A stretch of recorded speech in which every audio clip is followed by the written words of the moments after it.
को आगे बढ़ाते हुए अब बात करते हैं 1990 के उस मामले को लेकर जिसमें इंडियन एयरफोर्स के 4 अफसरों को कत्ल किया गया था और उसके बाद मुख्तलिफ मुकामात से मुख्तलिफ लोगों की गिरफ्तारी अमल में लाई गई। लेकिन अब इसमें टाडा अदालत ने एक ताज़ा नोटिस जारी कर दी है। बिल्कुल, केस 1990 का था, लेकिन बरसों बाद इस पर समाअत हो रही है और यासीन मलिक भी इस केस में कल पेश हुए हैं नई दिल्ली से वीडियो कॉन्फ्रेंसिंग के जरिए।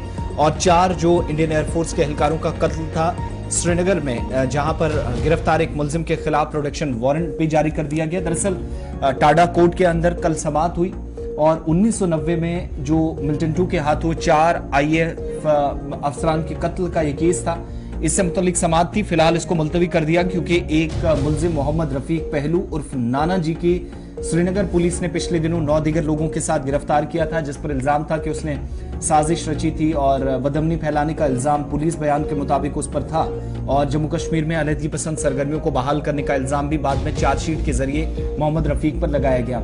लेकिन CBI की चीफ प्रोसिक्यूटर मोनिका कोहली के मुताबिक जम्मू की खुसूसी जो टाडा अदालत है अगली समाअत की तारीख पर नाना जी की मौजूदगी के लिए वारंट जारी कर दिए हैं और 19 अगस्त को आइंदा समाअत इस केस में होगी।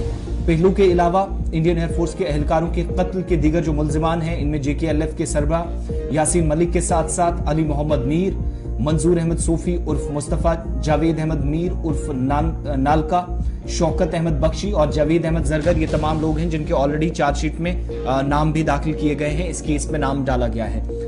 साथ ही साथ चूंकि एक पुराना और बड़ा मशहूर ये केस है, तो अदालत को दोनों फरीकों, एक तो इस्तिगासा की बात भी सुननी और जो दिफा कर रहे हैं उनकी तरफ से भी, और दोनों की तरफ से बताया गया कि एक मुलजिम नाना जी जिसको इसी सोमवार को श्रीनगर पुलिस की तरफ से गिरफ्तार किया गया था और वो अदालत के अंदर हाजिर नहीं हो सका, लिहाजा इस वक्त वो पुलिस रिमांड पर है। और उसके बाद इस्तिगासा का एक गवाह अदालत में मौजूद था, लेकिन नाना जी के अदम मौजूदगी की वजह से अपना बयान रिकॉर्ड नहीं कर सके क्योंकि दोनों तरफ के बयान इसमें रिकॉर्ड करने थे। फिलहाल वो जमानत पर हैं और हर तारीख पर पेश हुए थे।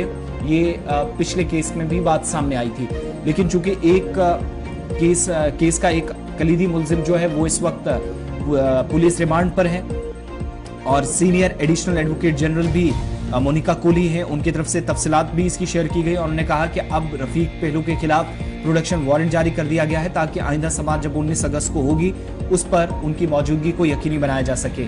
साथ ही ट्रायल कोर्ट में मुलजिम की अदम मौजूदगी की वजह से भी केस आधा रह जाता है, इसलिए अदालत की तरफ से जो इस्तिगासा है उनके बयान को भी रिकॉर्ड करने की दरख्वास्त को मुस्तरद कर दिया गया क्योंकि अगली जब समाअत होगी तमाम यानी दोनों तरफ से केस में शामिल जिन लोगों का नाम है या जिनके अभी तक चार्जशीट में नाम आए थे वो मौजूद रहेंगे।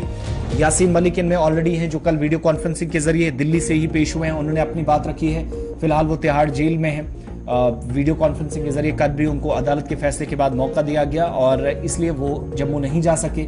दूसरी तरफ टाडा अदालत ने इस केस में कलअदम जम्मू कश्मीर लिबरेशन फ्रंट या JKLF के जो सरबराह हैं उनके साथ कई दीगर लोगों के नाम भी डाले हैं और इल्जामात भी तय हुए हैं। लेकिन एक केस चूंकि रफीक अहमद के नाम का भी था, वो श्रीनगर पुलिस के रिमांड में इस वक्त है। पीर को गिरफ्तारी हुई है और साजिश रचने का इल्जाम मोहम्मद रफीक पहलू उर्फ नाना जी पर है।